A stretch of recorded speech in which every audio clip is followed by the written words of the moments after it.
Белградот живее за утрешната посета на американскиот претседател во заменување Барак Обама.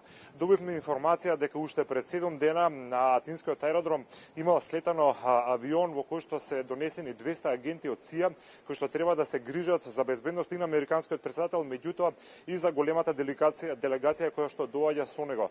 Дополнително од грчката полиција информира дека 5000 полицајци ќе бидат распоредени во поширокиот дел на центарот на Атина. Исто така ќе има посебен режим на сообраќај, се тоа во функција за поголема безбедност при проседата на Барак Обама. Кога зборуваме за овој безбедносен аспект од посетата, само да кажам дека за утре за време на неговата посета најавени се протести на Грчката комунистичка партија, меѓутоа и на други ултралевичарски и анархистички партии. Они информации што пред околу 1 час ги добивме дека грчката полиција овие протести ги има забрането, ги повика сите граѓани кои што имале намера да дојдат и да протестираат против посетата на Барак Обама, тоа да не го прават бидејќи ќе бидат преземени мерки против нив. Како што кажав, уште денеска може да се забележи поголемо присуство на грчката полиција во централниот дел на Атина. Се уште не се знае каде ќе престојува, во кој хотел ќе престојува Барак Обама. Предпоставувам дека и тоа е дел од оние мерки за безбедност. Меѓутоа, која е целта на Барак Обама? Тој доаѓа тука во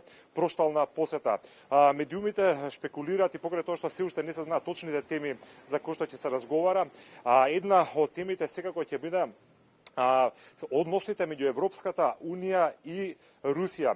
Имено информациите говорат дека Барак Обама од грчките власти ќе побараат во декември да гласат за продолжување на економските санкции кои Европската унија ги има поспоставено или ги има дадено за Русија се по настаните во Украина. Дополнително се вели дека американскиот претседател ќе побара од Грција да го следи примерот на Шпанија и своите пристаништа да ги затвори за грчките бродови. Ова секако може да се смета како дел од оние санкции спрема Русија. Меѓутоа, она што можебе најинтересно за нас е тоа што е информациите дека Барак Обама ќе побара од грчките власти да го укинат или да го прескокнат она вето кој што ги имат поставено врз македонското членство во НАТО.